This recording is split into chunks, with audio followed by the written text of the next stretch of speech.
ખેડૂતોની ચિંતામાં વધારો થયો છે। જૂન મહિનો અડધાથી વધુ વીતી ગયા હોવા છતાં હજુ સુધી વરસાદનું એક પણ ટીપું પડ્યું નથી, જેથી ચિંતિત ખેડૂતોએ કહ્યું કે વાવણી માટેની તમામ તૈયારીઓ પૂર્ણ કરી લેવામાં આવી છે। મગફળી, સોયાબીન સહિતના મુખ્ય પાકો માટે બિયારણ અને ખાતરની વ્યવસ્થા પણ કરી દેવામાં આવી છે। આમ છતાં પણ વરસાદ ન પડતા ખેતરો હજુ સુધી સૂકા અને કોરા પડ્યા છે। છેલ્લા કેટલાક વર્ષોમાં જૂન મહિનાના પ્રથમ અથવા બીજા અઠવાડિયામાં વરસાદ શરૂ થઈ જતો હતો, પરંતુ આ વર્ષે ચોમાસું ખેંચાતા વાવણી મોડી પડવાની ભીતિ વધી રહી છે। જો વરસાદ વધુ મોડો પડશે તો માત્ર વાવણી જ નહીં પરંતુ પાકની ઉત્પાદન સમય અને ઉપજ પર પણ વિપરીત અસર પડશે।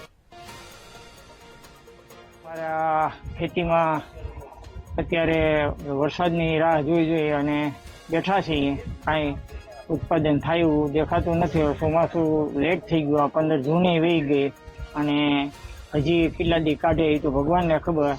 પછી અમારે કોઈ ગવર્મેન્ટની કોઈ એવી યોજના આવતી નથી, કેનાલ કે પાઇપ દ્વારા પાણી। તો અત્યારે અમારે સીમમાં જવું હોય તો પણ પાણી ભરીને જઈએ તો પીવાનું મળે। અમારે આ બાજુ અત્યારે અમે ગીર વિસ્તારમાં રહીએ છીએ, તો અમારે આ વિસ્તારમાં પાણી ઓછા, નાના તર, સીસરા તર, એટલે પાણી ઝડપથી થઈ રહેતું હોય છે। તો અમારે અહીંયા પાણીની કોઈ વ્યવસ્થા ન હોય તો અમારી ખેતી કુદરત આધારિત એટલે કે વરસાદ આધારિત છે। તો વરસાદ આ વર્ષે બહુ લેટ છે એવું ટીવી મીડિયાના માધ્યમથી અમે જાણીએ છીએ। ઠીક છે, પણ હવે આગાહીકારો છે, આઈએમડી છે, જે કઈ નિષ્ણાંતો છે, હવામાન નિષ્ણાંતો, એ લોકો એવું કહે છે કે હજી ખરેખર 8-10 દિવસ કે 15 દિવસ સુધી કોઈ વરસાદ થાય એવું નથી।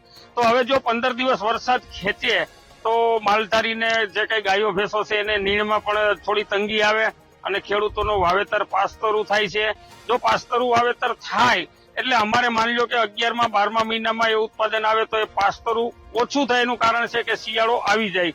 એટલે આમાં બધી રીતે જેટલો વરસાદ મોડો થાય એટલું ખેડૂત